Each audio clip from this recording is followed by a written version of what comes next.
In my past life, everyone said I had it all. My husband, Alexander Blackwood, was rich beyond imagining, and he adored me, or so it seemed. Even though I couldn't walk, he stayed by my side. He spoiled me with jewels like they meant nothing, spent fortunes just to keep my hands soft and flawless. He even set off half of Jingdu's fireworks just to celebrate my birthday. No one saw through him. Everyone thought he was this gentle, perfect man. Inside, though, he was anything but human. A monster. He locked me away in a dark courtyard no one dared enter. Day after day, I suffered. He broke my legs piece by piece, tore out my nails one by one, smashed my bones just for pleasure. He looked at me smiling, like none of it meant a thing, and said, "Charlotte, look at your hands. They're so delicate. Don't you think they'd make the most beautiful display once they're cut off?" And then there was my twin sister, Evelyn Bennett. She married into the Thornton family, to Maxwell Thornton, the supposed madman cripple of the capital. She claimed I forced her into it. She cried about how I ruined her, how his family made her suffer, how her husband didn't care for her, how she envied me for marrying such a good man. Then on my birthday, she pushed me into the lake. But now we're back. And this time, she's the one fighting to marry into the Blackwood family. I was reborn. Right on the day His Majesty arranged the marriage. The Sioux, Thornton, and Blackwood families were forming alliances, and in the main hall, stewards from two of the most powerful families in the capital stood ready on either side. To the left was the Blackwood family, known for generations in medicine. On the right, the Thornton family, prominent military officials. They were both here to pick brides for their young masters. Alexander Blackwood was gentle and refined, well known for his talent, but he came from a modest background and had no influence at court. Maxwell Thornton, on the other hand, came from power and prestige, but he was crippled, violent, and temperamental. In my past life, my sister found the Blackwoods too poor, preferring the noble origins of the Thorntons. So I volunteered for the Blackwoods instead.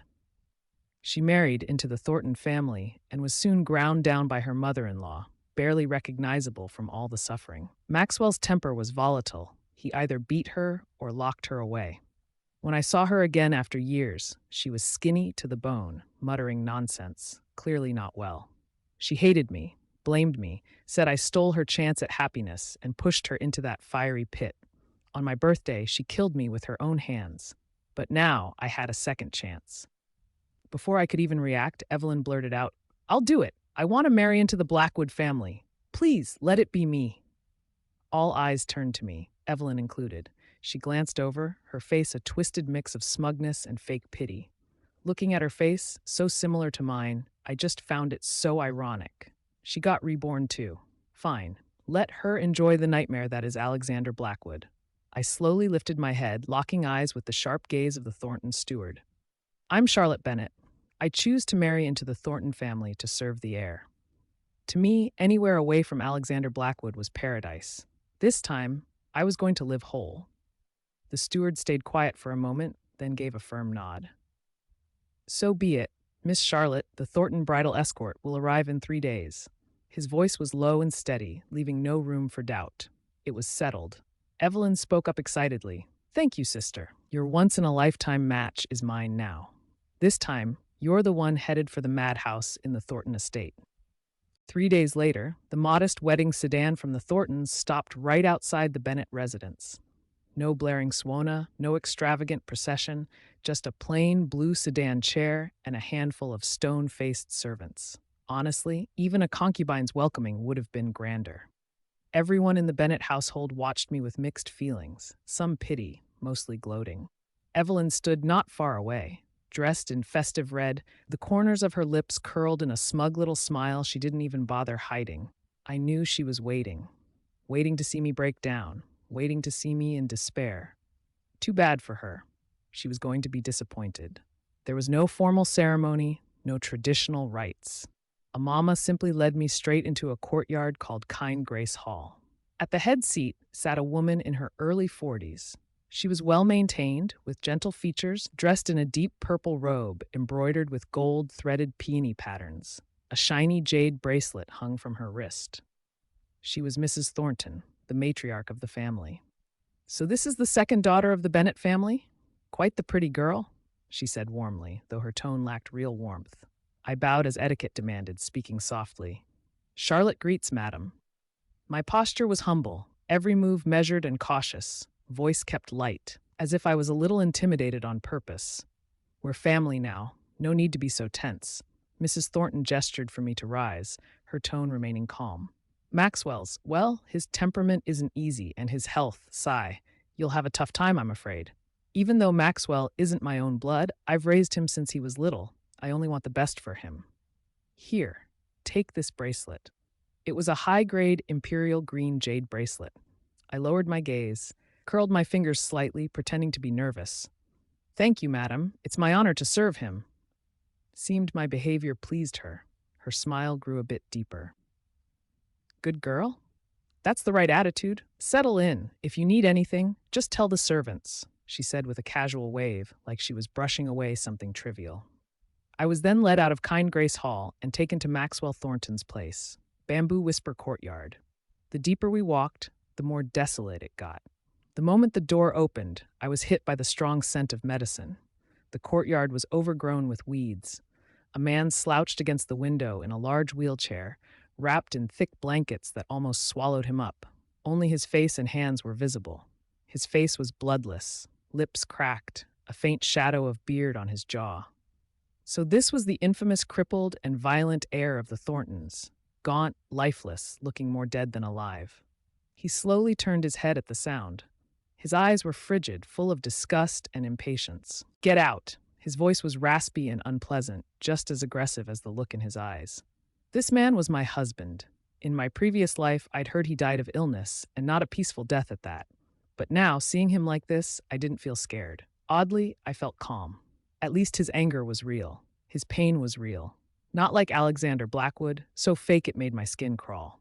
I didn't move. I just stood there quietly. Times like this, acting rash was the worst idea. I remembered hearing someone say that my sister had once tried to return to the Bennetts' house and ended up locked up for 3 days, nearly starving. Maxwell narrowed his eyes when I didn't leave. His anger deepened. He suddenly grabbed a teacup nearby and flung it at me with force. It whizzed past my forehead, smashing into the doorframe, shattering into pieces. Drops of scalding tea splashed onto the back of my hand, leaving a light sting. "Did she send you to watch me?" he growled, chest heaving like just yelling took everything out of him. Still, I didn't move. My eyes drifted down to the blanket covering his legs. "My lord," I said calmly, "I am Charlotte, your wife." His eyes were full of scorn as he shouted, "Get out!" I didn't actually go far, just sat down outside in a cleaner corner of the room. I couldn't leave. I still needed him to stay alive. Listening Bamboo Courtyard was like some forgotten space in the Thornton estate. Other than the servants who came by to drop off food and medicine, no one really bothered to check in. The meals got simpler by the day, to the point where they were downright pitiful. Just bland soup with barely anything in it. Meat? Barely a shadow of it. Even the medicine sometimes came with this weird, sour stench in the dregs. Mrs. Thornton never did anything to me directly, but this was her way of making things hard, for both me and Maxwell. She probably thought someone like me, raised in comfort and ease, would crack fast under this kind of pressure. Either I'd beg to leave or just give up altogether. The servants? They followed her lead. At first, they were still respectful, but once they saw how the madam dismissed me, and that even as the daughter-in-law I wasn't favored, they started slacking off. And my dear sister didn't miss a beat either. She dropped by now and then, loving to rub it in. Always the same few lines. "Alexander treats me so well. He gets me the finest Sioux embroidery. Even these hairpins with kingfisher feathers, empresses in the palace, might not have better. Seeing you like this breaks my heart, truly. What's a marquise's heir worth anyway? Just a waste." I never responded. After a few visits without any drama, she got bored and stopped coming. Maxwell saw all of this but didn't say a word. I tried not to bother him either. Whatever things he tossed at me, I just picked them up and fixed them. At night, I'd carry water into his room, ready to wash his face. He'd overturn the basin, and I'd quietly clean up the mess. I did what I could to make those bland ingredients taste a little less awful. Even the medicine, I screened it carefully before it reached him. A whole month passed, and he still didn't trust me. Not fully. Winning him over would take time. I knew that. He stayed locked up in his room, mostly staring out the window in silence. Sometimes he'd let out a low groan when the pain hit. His temper hadn't gone away, but at least he wasn't smashing things like before. Maybe he was too weak, or maybe he just didn't care anymore. Then one day, something shifted. One afternoon, Mrs. Thornton brought in an old doctor, supposedly a big name from the capital, to check on Maxwell. I knew the act, another one of her performances, trying to look like a loving mother. The old man fussed around and took his pulse like he was doing something important, then stroked his beard and started spouting vague nonsense. Basically, the illness is serious, needs rest, recovery depends on fate. Right on cue, Mrs. Thornton gave this heartbroken sigh, gripping my hand with mock concern. Charlotte, you heard him. Maxwell's illness. Sigh. I dropped my gaze, pretending to be the picture of obedience. The doctor finished writing the prescription and was about to hand it over to the servants. I lifted my head, glanced at the list, and suddenly spoke, not loudly, but my voice was clear. Dr. Wang, isn't the amount of aconite a bit much? The heir's body is already weak and can't handle something so harsh. It might do more harm than good. The room went silent. Everyone stared. The doctor's face froze. He clearly hadn't expected me to question him. Mrs. Thornton's smile stiffened too. Her glare turned sharp. Maxwell snapped his head around, eyes that had looked flat for weeks now lit up with surprise. I met their looks head on, keeping my tone steady. Back home, I used to tag along with my cousin who studied medicine. I only know a little, so if I'm wrong, please forgive me, Dr. Wang. Of course, that was a lie. I knew nothing about medicine before. But in my past life, Alexander Blackwood broke both my legs and locked me up in his study. The Blackwood family had a deep medical background, and most of the books in that study were about medicine. I ended up reading every single one of them. Later, I even came up with various medicinal recipes and herbal beauty treatments. At first, I did it just to survive. Alexander was set on chopping off my hands, so I managed to distract him. I told him my hands were useful. They could make more beautiful things. Eventually, those beauty recipes caught the attention of some very important people. They actually worked, and more people came asking for the formulas. That gave me a new value in his eyes. Alexander might be twisted, but he never turned down profits. He even let me meet outsiders, hoping I'd create better formulas. After all, my face and my hands became the best endorsements for those recipes. So in order to stay alive, I had no choice but to keep digging into medical knowledge. Right now, I was keeping my tone humble, but the message in my words couldn't be clearer. This was the moment I'd been waiting for. I had to seize it. The old physician got embarrassed when I called him out in front of everyone. He tried to defend himself, but his eyes gave him away. He was clearly feeling guilty. Mrs. Thornton gave me a long stare before signaling the physician to leave. She didn't say anything else and took her people with her as she walked out of Tingju courtyard, but it was obvious she was starting to suspect me. That's exactly what I wanted. If I wanted Maxwell Thornton as an ally, I had to show him both where I stand and what I could do. And I couldn't afford to look like I was trying too hard. Tonight's timing? Perfect. That evening, I walked into Maxwell's inner chambers on my own. He was sitting in his wheelchair, back facing me. The strong smell of medicine in the room was unavoidable, and underneath it all, there was this quiet, heavy sense of hopelessness. "You know medicine?" He spoke first, voice still rough, but no longer filled with rage. A bit. I stepped to where he could see me. Under the dim light, his face looked bloodless, ghostly pale. But those eyes, they were sharp, curious, watching me closely. "Your legs," I said flatly. "It's not illness, it's poison." His body stiffened, his hand tightening on the armrest so hard his knuckles turned white. "It's a slow-acting poison. Won't kill you, but it'll take away your ability to walk and wear you down bit by bit. And someone's been messing with your medicine, adding warming tonics that look helpful but actually speed up the damage. Eventually, your body just burns out." It was something I'd pieced together from scraps of information I'd stumbled across in my last life, and clues I'd picked up recently. Maxwell locked eyes with me, expression tangled. There was shock, doubt, and maybe even a faint whisper of hope. So faint he probably didn't realize it himself. You, he swallowed hard. Looked like words were caught in his throat. I can treat it. I cut in, calm and firm. He gave a short laugh, dry and mocking, though it lacked its usual edge. And why should I believe you? Because we want the same thing, and because I can do it, I said, looking him straight in the eye. He didn't reply, just sat there, his chest rising slowly. I want to make a deal, I said. I'll treat your legs, help you get better, help you out of this trap you're in. In return, I want your protection. Help me tear down the ones who stand in my way when I need it. I looked meaningfully in the direction of Sianan Hall. His eyes narrowed. What do you want? He asked, voice low. I want to live, with dignity. I met his stare. And I want the ones who betrayed me, humiliated me, to pay. The room went quiet. Only the wind outside whispered now and then. After a long pause, Maxwell's lips curled into a faint smile. All right. From that moment on, our fates were tied together. Ever since I struck that deal with Maxwell Thornton, things had shifted a little in Bamboo Grove Pavilion.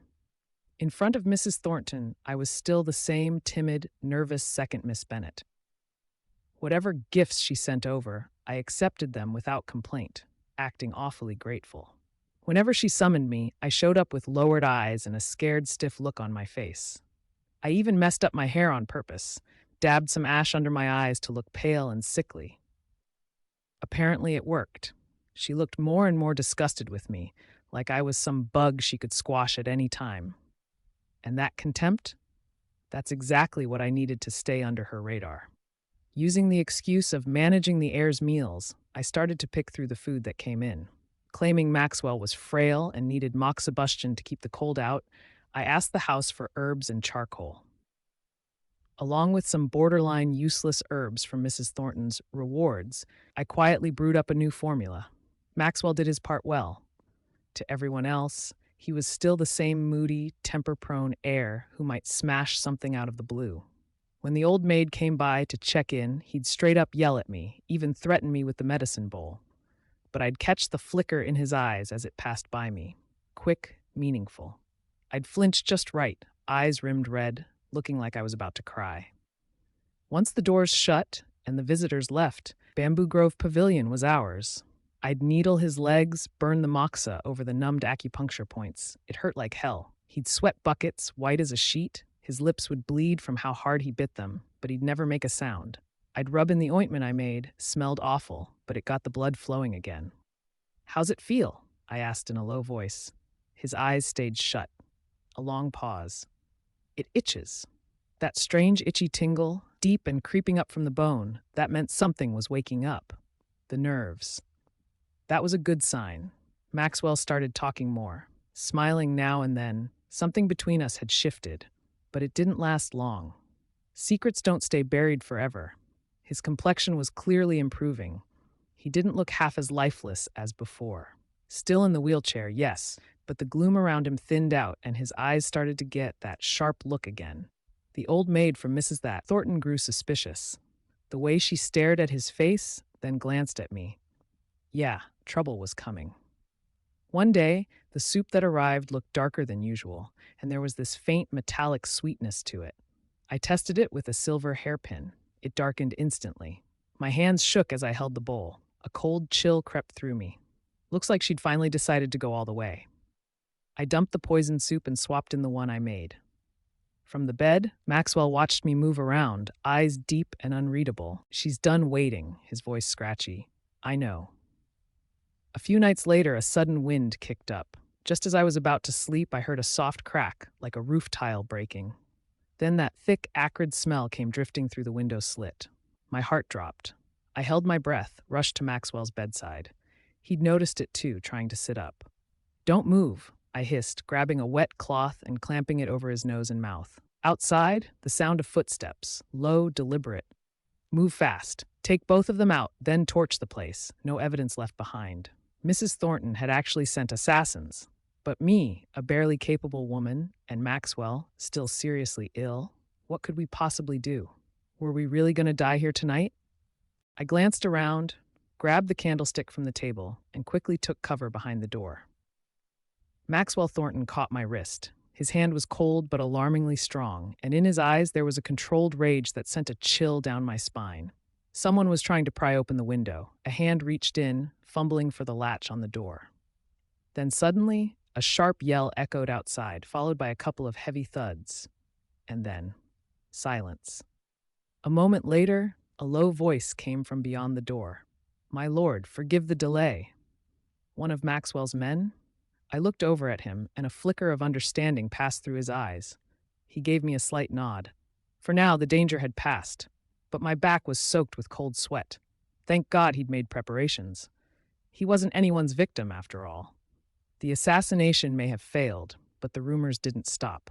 After the break-in, the household started gossiping, especially when Mrs. Vither Thornton suddenly took to her bed again. Whispers began to spread, blaming me, saying my presence was unlucky for the Thorntons. Worse still, ugly things, accusations that I was being unfaithful while the heir was bedridden. The way the servants looked at me changed. Suspicion, disdain, all over their faces. "She's cold as ice, isn't she? The young lord's barely hanging in there, and she's still..." Heard she wasn't exactly well behaved before marriage either. Those whispers were like invisible blades, each one cutting deeper than the last. Mrs. Thornton knew exactly where to aim, straight at the heart. I stood by the window, watching the overcast sky, my hands clenched so tight my knuckles turned pale. "What are you planning to do?" Maxwell's voice came from behind me. "The capital isn't the place for us anymore," I said softly. "Your recovery needs space, somewhere calm, out of sight. There are too many eyes on us here. Even getting proper medicine is a challenge. And you..." I paused, glancing at him. "You need somewhere you can actually do what you want." He turned to look at me. "Where?" "Somewhere outside the city. Maybe a villa, secluded enough. We'll say it's for your health." He was quiet for a bit, his fingers gently tapping the armrest of his wheelchair like he was weighing his options. "All right," he agreed. Leaving the Thornton estate wasn't easy, but he called in favors I didn't know he had. The Emperor still remembered his father's service, apparently. We got approval. Mrs. Thornton wasn't happy, but she had no choice but to go along. We moved to a quiet villa on the outskirts of Jingcheng. It was peaceful, tucked away from everything. The guards were all Maxwell's men. That's when it hit me. He was more than capable of protecting himself. So why had he let himself be caged in the Thornton household for so long? He looked at me and said, "The world's a lonely place. Before you came, I never thought I'd want to stick around for long." I was finally able to give him proper treatment, acupuncture, herbal baths, and a newly mixed ointment of mine. Day by day, his leg grew stronger. There was even a faint return of strength. He didn't sit around aimlessly anymore. He started going through confidential letters sent to him. Whenever he read them, his brows would knit together. Now and then, he'd give a chilling scoff. That commanding presence of his, it was slowly coming back. Being so far from all the chaos of the capital should have brought me peace, but my mind was still unsettled. The trauma from being imprisoned in Alexander Blackwood's home would sneak up on me even when I tried not to think about it. Sometimes, I could swear I heard his voice again. "You're mine. Every inch of you belongs to me. If you behave, I'll give you the whole world. Charlotte, stay with me forever, okay? If I break your legs, I'll be your crutch. If you defy me, I'll take your eyes, your ears, your tongue.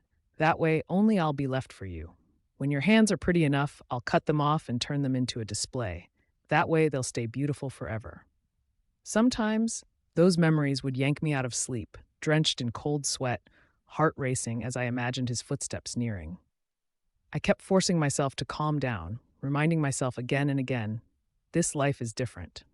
But the nightmares never stopped, and soon I couldn't get any rest. One night, I woke up screaming, soaked in fear, only to land straight into warm, steady arms. "I'm here, Charlotte," he whispered. "It was just a bad dream, that's all." In that moment, he was my lifeline. I was drowning, and he pulled me to the surface. I held on to him. He didn't let go. A few days later, I got word from the capital. It was about my sister, Evelyn. The news came through Maxwell's contacts. The letter said she was being pampered in Alexander's estate. He treated her with affection, spoiled her with endless silk, jewels. It all sounded so extravagant. But near the end, there was one line that turned my blood cold. Security had grown tighter around the estate, especially near her quarters. My fingers were icy as I held the letter. That kind of tenderness, I knew it too well. It's the kind that suffocates, laced with poison. She must be frightened by now. I lived that life once. Now it's her turn. Fate had a cruel sense of repetition. Holding the letter over the flame of the candle, I watched it burn to ash. Time seemed to blur in the mountains. Before we knew it, several years had passed quietly. With my care and treatment, Maxwell Thornton's legs healed completely. He not only walked again, he could run, jump, move better than he ever did before the injury. Standing in the courtyard, tall and sharp-eyed, he no longer had the shadow of someone who used to sit in a wheelchair. But even while recovering, he never stopped planning in secret. All those letters we received formed a quiet but tight net of information over the capital. The time had finally come. It was time to go back. The day we returned to the capital, the scene was grand. Maxwell rode a black stallion, leading the procession. He wore a dark robe with silver accents, his face stone cold, scanning the crowd that lined the streets. Some watched in awe, some in fear. Mrs. Thornton stood at the front gate, pretending to smile, but the look in her eyes was sharp and poisonous as she stared at us.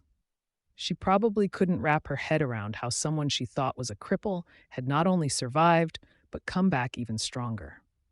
Not long after, the Thorntons held a grand banquet to welcome us home.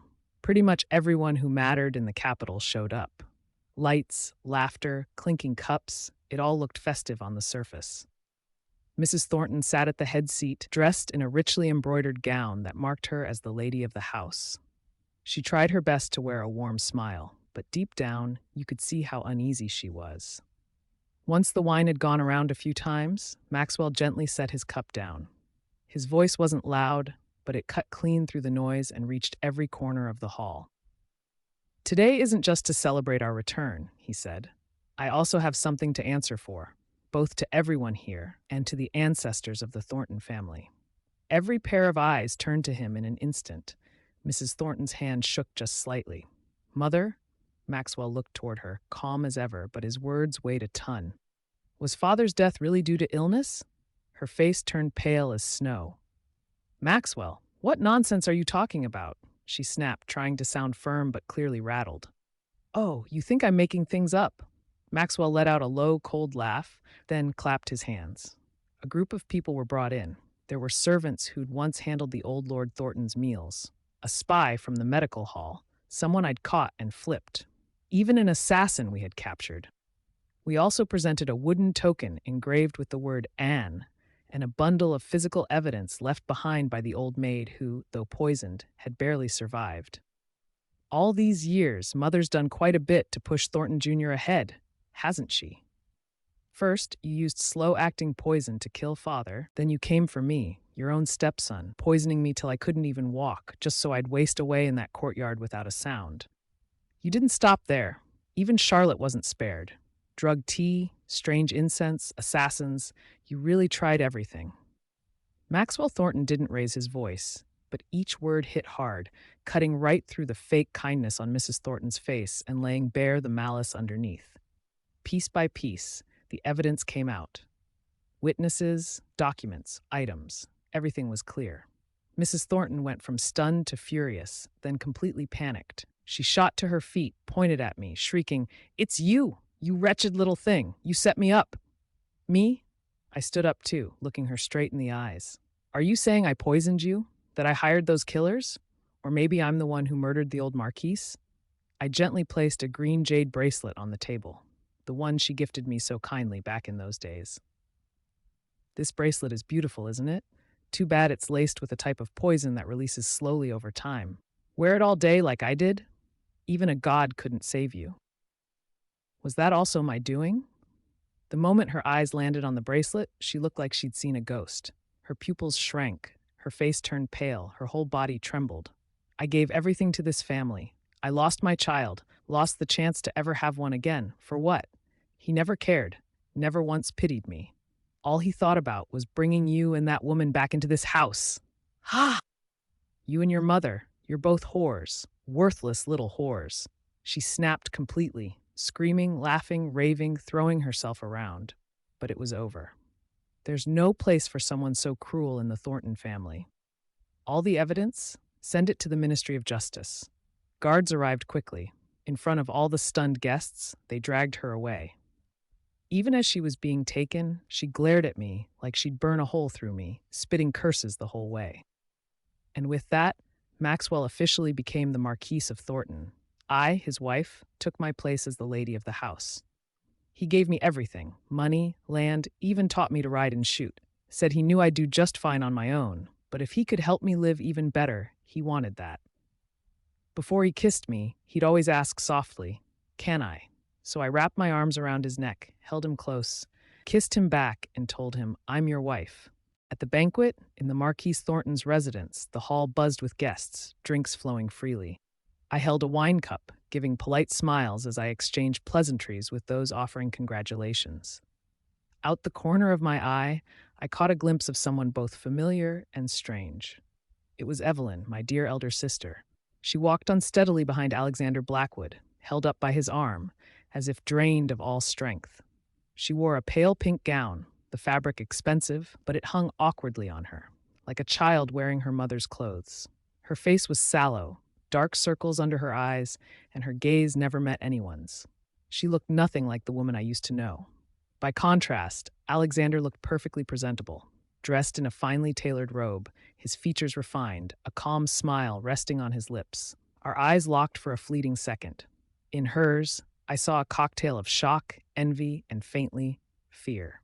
Midway through the banquet, I excused myself, saying I needed to freshen up. In a quiet spot in the back garden, Evelyn caught up to me. She clutched my sleeve, her fingers cold and trembling, nails nearly digging into my skin. "Charlotte, please help me." Her voice was cracked on the verge of tears. "He's not normal. He's completely mad. He's been giving me strange medicine, says it'll make me obedient, says he wants to open up my skull and see what's inside." She was rambling, eyes unfocused, clearly on the edge of a breakdown. He said he knows things about your past. He said you were once, like me." She stopped suddenly, giving me a strange look, part relief, part twisted satisfaction, as if my pain alone could make her feel better. "You're so clever, even Mrs. Thornton lost to you. There has to be something you can do, right? Please help me. I'm begging you. Or just go back to him in my place, all right? He still thinks about you. If you go, maybe he'll let me go." What a pathetic, ridiculous thing to ask. I shook her off, not too hard, but she dropped like a puppet with its strings cut. "You once tried to kill me. Why should I help you? You made your bed, Evelyn." I looked down at her.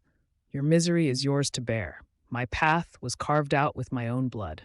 How heartless can you be?" Evelyn collapsed to the floor, finally breaking down in tears. From the corridor not far away, Alexander Blackwood appeared, unnoticed. He stood there watching us, the smile on his face unchanged, yet his eyes glinted coldly like a snake waiting to strike. He walked over, gently helping Evelyn to her feet.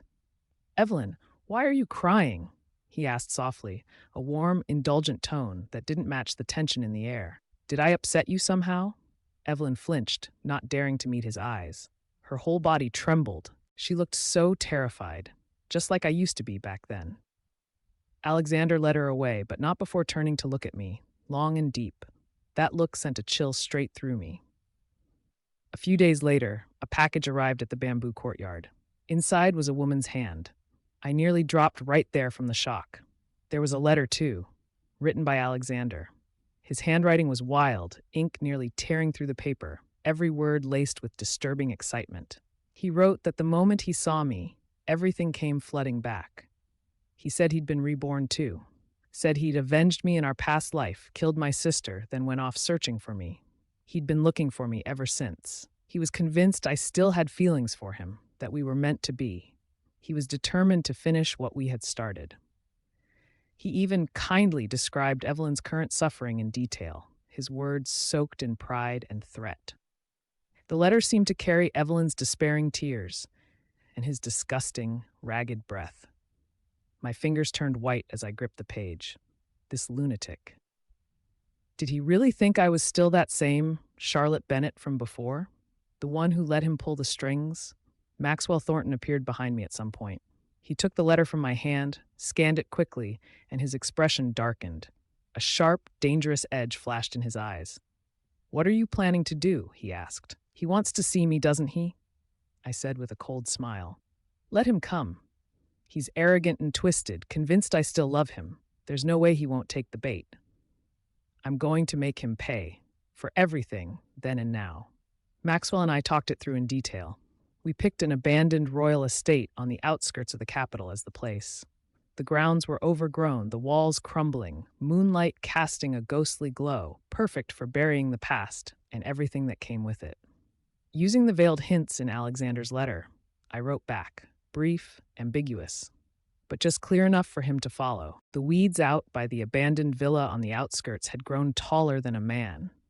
Pale moonlight spilled over the broken walls and shattered ruins, casting eerie shadows. The wind moaned like something crying. It didn't just look like a graveyard, it felt like one. Right in the middle of it all stood Alexander Blackwood. He wore a fine robe, completely out of place here. There was something disturbingly bright in his eyes, like a spark fed by madness.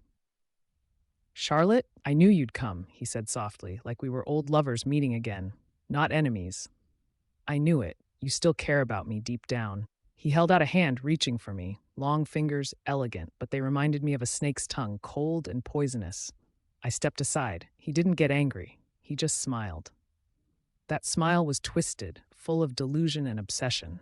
"Come back with me, Charlotte. Remember when we just got married? We were happy once.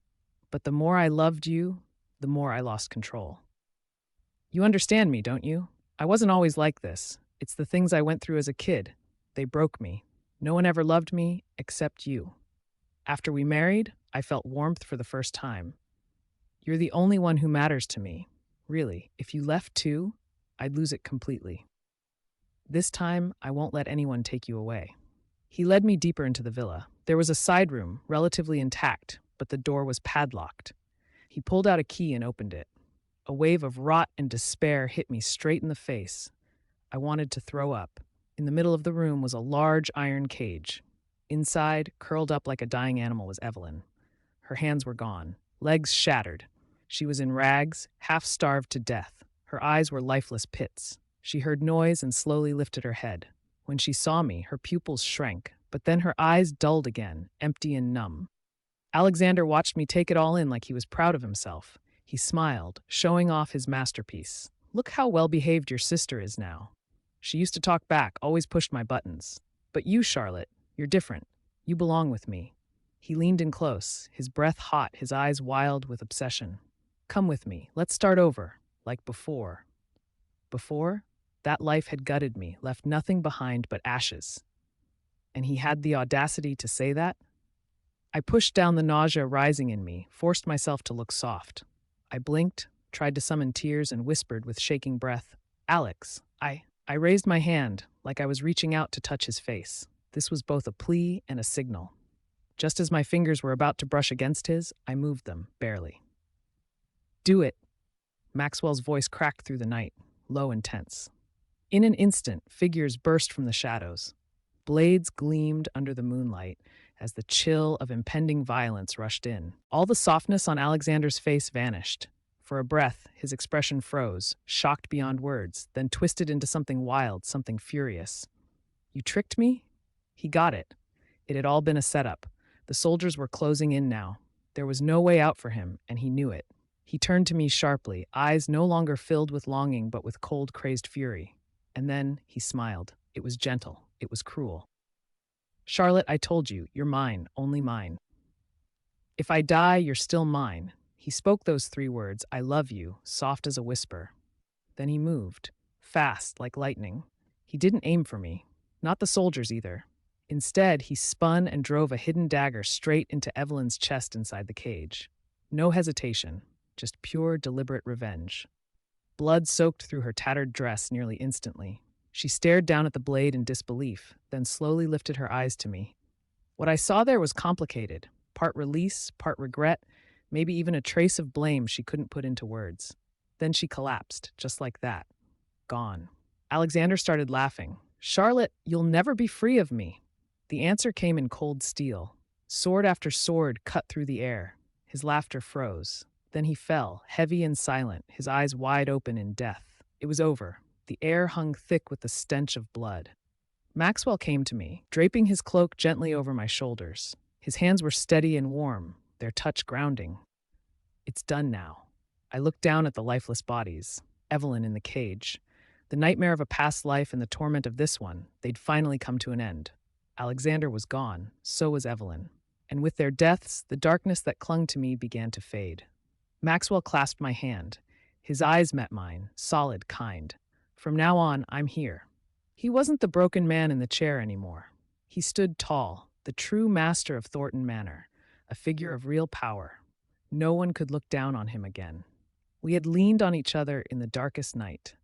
Now we stood side by side in that ruined courtyard, waiting for the first light of day.